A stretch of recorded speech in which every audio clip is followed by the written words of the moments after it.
ব্যবসা যারা যারা করছো এইটুকু বলবো যে every successful man there is a woman. ও না থাকলে হয়তো চুমুকের চমকটা হতো না, চমকটা হয়তো আমি, কিন্তু চুমুকেটাও। তো আজকের প্রথমবার হতে চলেছে হয়তো পডকাস্টার ভার্সেস পডকাস্টার। যারা চায়ের সম্বন্ধে রিলেটেড আছো তারা চেনো আমাদের মোটামুটি চুমুকে চমক বা টি মোশন হিসেবে। যাত্রা শুরু 2020-তে গাঙ্গুলি বাগানের একটা ছোট্ট ফুটপাত, বলবো না, ওই ফুটপাত সংলগ্ন দোকানই ছিল, 40 স্কোয়ার ফিটের দোকান। ওখান থেকেই যাত্রা শুরু লকডাউনের পরে। চাকরি ছেড়ে একটা চ্যালেঞ্জ হিসেবে নিই। প্লেট থেকে দুটো থেকে 3টে 4টে 5টা, আজকে ডেটে 6টা 7টায় দাঁড়িয়ে আছে। তো হাজব্যান্ড ওয়াইফ দুজনকেই কেন চাকরি ছাড়তে হয়? ঠিক আছে, প্রথম বিয়ে সাকসেস হয়নি। প্রথম বিয়ে মা মারা যাওয়ার পরে আমাকে নোটিশ আসে, থানায় যেতে হয়, 498 অমুক তমুক অনেক কিছু দেয় ফলসলি করে। সেকালে তাদের দাবি যে আমি নাকি তাদের রেসিপি নিয়ে দোকান খুলেছি, আমার দোকান। তো এইসব লঙ্কা চা আছে, রসগোল্লা চা আছে, গুড়ের চা আছে, নলেন গুড়ের চা, more than 50 types of tea. আর টি মোশনের ফ্যামিলি মেম্বার এখন 20 জনের বেশি। তো ব্লগারদের বিশাল বড় অবদান আছে।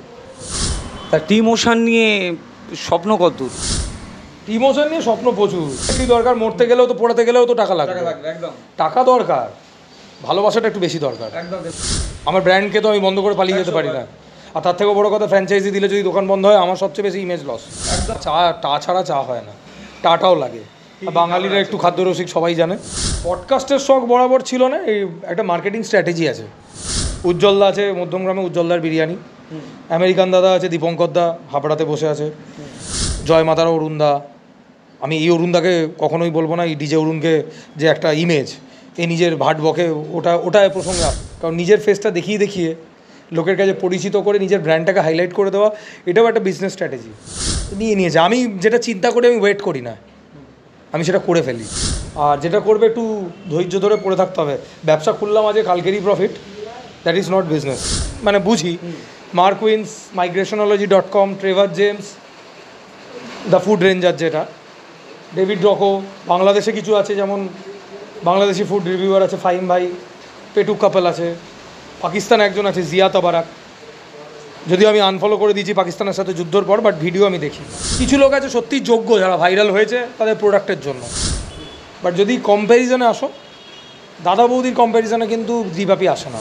সেরা বিরিয়ানির মধ্যে আমেরিকান দাদার বিরিয়ানি হাবড়াতে দীপঙ্কর দা 90 টাকায় কী করে দেয় আমি জানি না। তার কথা বলছে, সে ফুড ব্লগারে পড়ে না। একদম ফুড ব্লগার মানে হচ্ছে এর কথা ওর কথা, ওকে এই ধরনের ফুড ব্লগিং হয় না।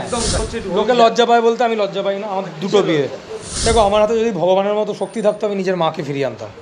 আজকে আমি যা করেছি কারোর হেল্প ছাড়াই করেছি, নিজের দমে করেছি। বাট অনেক কিছু ফেস করেছি। ব্যবসা শুরু করতে গিয়ে এক তরকারি ভাত খেয়েও চালিয়েছি, একবেলা খেয়ে চালিয়েছি। এগুলো বলি না লোকের কাছে, এই ইমোশনটা দেখিয়ে লাভ নেই। Without pain there is no gain. No pain no gain. No pain no gain কথাটা খুব মানে লোক সেই হয় যে পাশে বসা গরিবকে ফিল না করতে দেয় আমি বড় লোক। জয়নগরে একটা পরোটাওয়ালা ফেমাস হয়েছে, রাজুদার ম্যানেজার কাজুদা, তার কাছেও চলে গেছি ট্রেনে। আমি খুব হ্যাপি এখন। টাচুট যেন ভগবান করে নজর না লাগুক। একদম।